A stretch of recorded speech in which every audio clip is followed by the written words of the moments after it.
प्रधानमंत्री नरेंद्र मोदी के नेतृत्व में जल, थल और वायु सब कुछ सुरक्षित है। कोई भारत की तरफ आंख उठाकर नहीं देख सकता। देश की सीमाएं पूरी तरह सुरक्षित हैं। ये कहना है बरेली के रुहेलखंड विश्वविद्यालय पहुंचे केंद्रीय रक्षा राज्य मंत्री अजय भट्ट का। अजय भट्ट आज पौधारोपण कार्यक्रम में बरेली पहुंचे थे। इस दौरान मीडिया से बात करते हुए उन्होंने जहां मोदी सरकार की जमकर तारीफ की तो वहीं राहुल गांधी पर निशाना साधा। महंगाई पर मंत्री जी बोले, ये केवल राजनीतिक मुद्दा है। मोदी जी ने महंगाई पर लगा रखी है। सुनिए और क्या कुछ कहा मंत्री अजय भट्ट ने। को पता है हम उस समय भी राशन दे रहे थे, इस समय भी राशन दे रहे हैं, आगे तक भी, पहली लहर, दूसरी लहर, तीसरी लहर तक भी।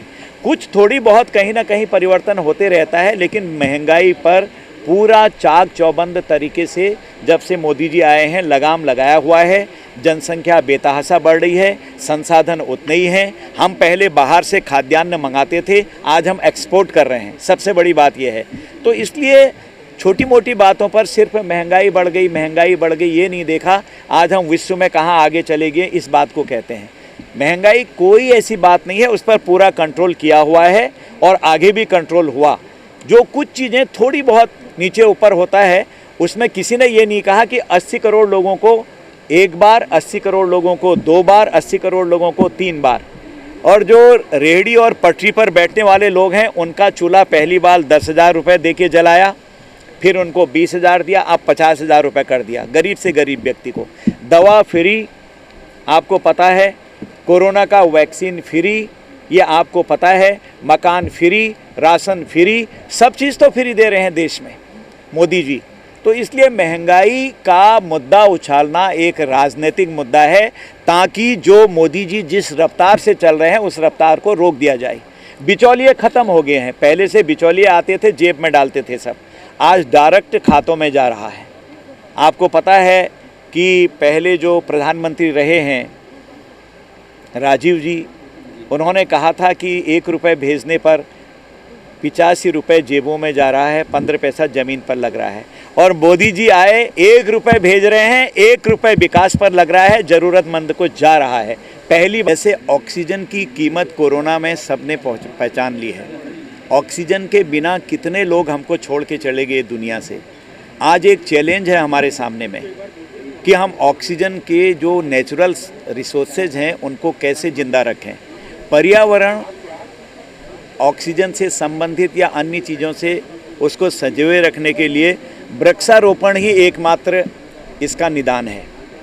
यूँ तो आपने देख लिया है कि ऑक्सीजन के बिना हमारे छोटे छोटे हॉस्पिटल भी पहले से तड़पते थे, कहीं ऑक्सीजन आएगी, आज वो स्थिति नहीं रही है। माननीय मोदी जी की सोच ने छोटे से छोटे पर्वतीय क्षेत्रों के दूर दराज इलाकों में भी ऑक्सीजन कॉन्सेंट्रेटर भेज दिए हैं और हर हॉस्पिटल में आज प्लांट लग गया है।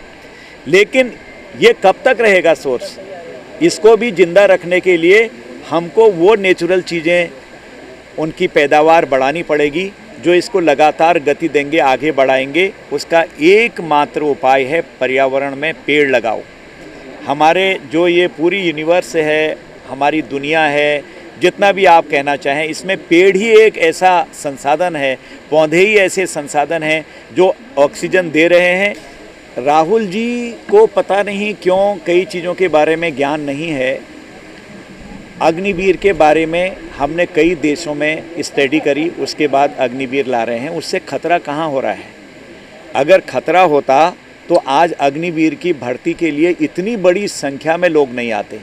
जो अभी एप्लीकेशंस आई हैं ऑनलाइन, 7.5 लाख पार कर चुकी हैं। अभी अन्य सर्विसेज में आना बाकी है। मैं तो एक सर्विसेज की बात बता रहा हूँ। और जो लोग आरोप लगा रहे थे अग्निवीर के ऊपर कि ये स्कीम ठीक नहीं है, उनको हमारे नौजवानों ने और हमारी बेटियों ने अच्छा उत्तर दे दिया है इतनी बड़ी संख्या में आने पर।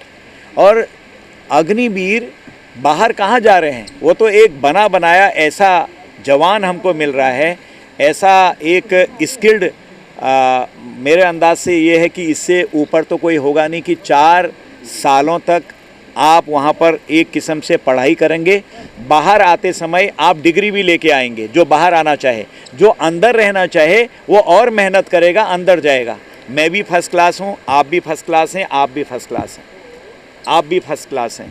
तो हमारे में आगे कौन जाएगा?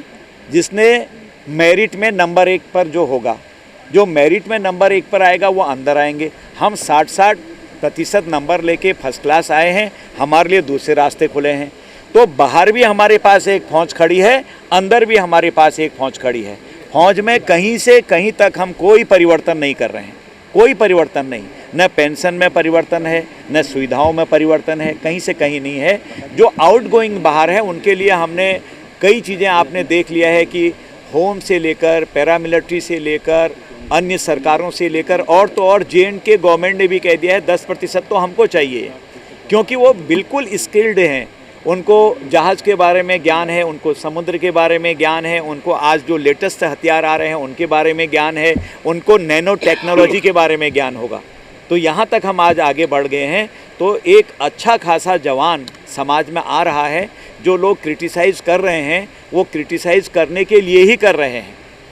वो अगर कहीं कोई प्रश्न आता है, कोई बात उठती है, संसद में उठी भी थी वो बात, अभी कोई ऐसी बात आई नहीं, तो सरकार सक्षम है उसका उत्तर देने के लिए। हम पूरी तरह से उत्तर देंगे। मोदी से बड़ा क्या व्यक्ति है जो भारत देश को आगे ले जाना चाह रहा है? जो परिवर्तन उन्होंने किए हैं मोदी जी ने, उनसे बड़ा व्यक्तित्व तो कोई नहीं है जो देश हित के बारे में सोच रहा है।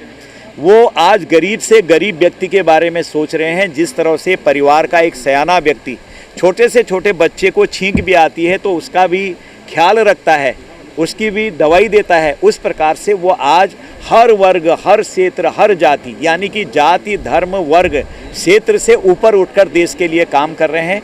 ऐसे में अग्निवीर के ऊपर सवाल उठाना, मैं समझता हूँ सिर्फ ये एक राजनीतिक सवाल ही हो सकता है। कहूँगा पौधारोपण बहुत ज़रूरी चीज़ है, और मैं पौधारोपण के बारे में तो साफ बात ये कहता हूँ, जो भी पौधा लगाए ये संकल्प ले कि हम 2 साल तक इसका संरक्षण करेंगे, इसकी सुरक्षा करेंगे, इसको पानी देखेंगे कि पानी मिल रहा है या नहीं, क्योंकि जब तक 2 साल का संरक्षण का संकल्प ना लें, पेड़ लगाने से कोई फ़ायदा नहीं। पेड़ वहीं लगाएं जहां पेड़ सुरक्षित रह सके, और पेड़ टेम्परेचर करने के लिए बहुत ज़रूरी है। रादर द ओनली तरीका, पेड़ को जितना बड़ा करेंगे, जितना पेड़ ऑक्सीजन देगा उतना टेम्परेचर सही रहेगा, मानव के लिए उतना ही अच्छा रहेगा। वन विभाग के अधिकारियों के लगातार भ्रष्टाचार के मामले सामने आ रहे हैं, क्या कहेंगे? उन पे कैसे लगाम लगाएंगे आप?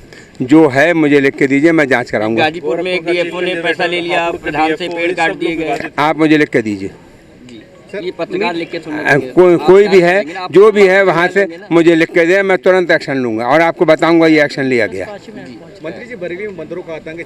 चार दिन पहले एक बच्चे को बंदरों ने छीन के फेंक दिया, आज सुबह एक वृद्ध को लहूलुहान कर दिया। क्या कार्रवाई? बंदरों को पकड़ने के लिए नगर निगम से कहा गया है और वन विभाग से उन्हें परमिशन भी दे दी गई है। अब वो बंदर जल्दी ही पकड़े जाएंगे, लोगों की दिक्कत कम की जाएगी।